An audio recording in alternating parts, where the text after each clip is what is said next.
د وطن د مینې ځلنده انځور دی، که تجار که انجینر دی که بزګر دی، د مزدور د لاس تڼاکې ملغلرې، دیانتي په تندي کې جلوه‌گر دی. ولسونه خدمتونو ته تیار دي، له جمود څخه قومونه را بیدار دي، له جمود څخه قومونه را بیدار دي. شنې اوبه زمزمې کوي بهیږي، کشتی په د کانالونو مالکه ده، طبې زیرمې به په ورورو راسپړېږي. قشقرا د معادنو سرچینه ده، هر څه خپل دي ټول کارونه خود مختار دي، له جمود څخه قومونه را بیدار دي.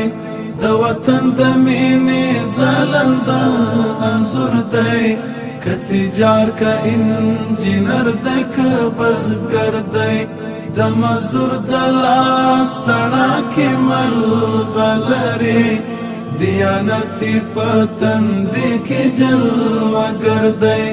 ولسونه خدمتونو ته تیار دي، له جمود څخه قومونه را بیدار دي، له جمود څخه قومونه را بیدار دي. کابل جان د قندهار په لوري ګوري، هلته لرې مختاطو مزدوران دي، نیمه شپه د ستوري هم له خوبه زانګي، خو دوی ویښتې نه خبر له نور جهان دي.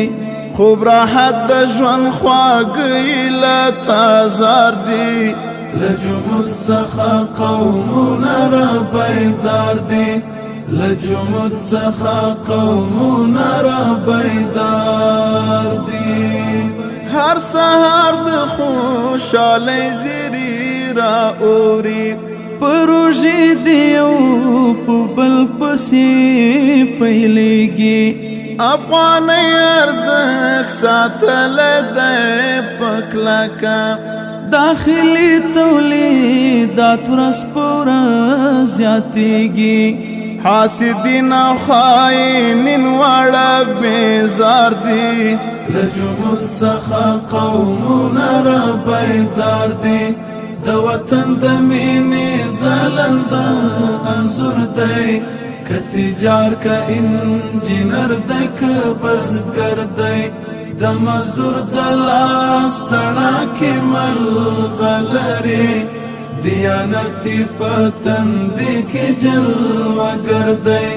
ولسونه خدمتونو ته تیار دي، له جمود څخه قومونه را بیدار دي، له جمود څخه قومونه را بیدار دي.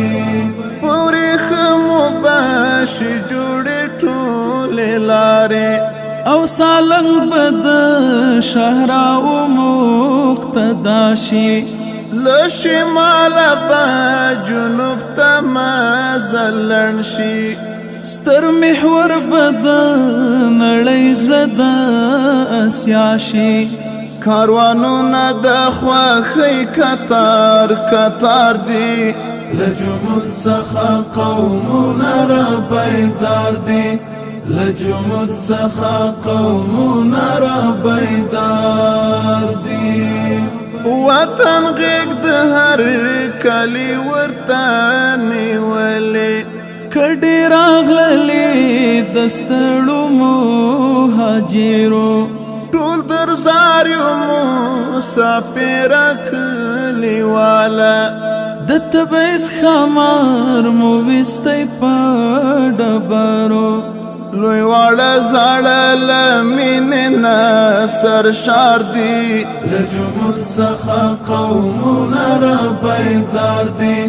د وطن د مینې ځلنده انځور دی، کتجار کا انجینر دی که بزگر دی د مزدور د لاس تڼاکې ملغلرې دیانتي پتندې کې جلوهګر دی ولسونه خدمتونو ته تیار دي له جمود څخه قومونه را بیدار دي له جمود څخه قومونه را بیدار دي واشنا برادری عزم دی زار شم ګران هیواد د پرمختګ وزاري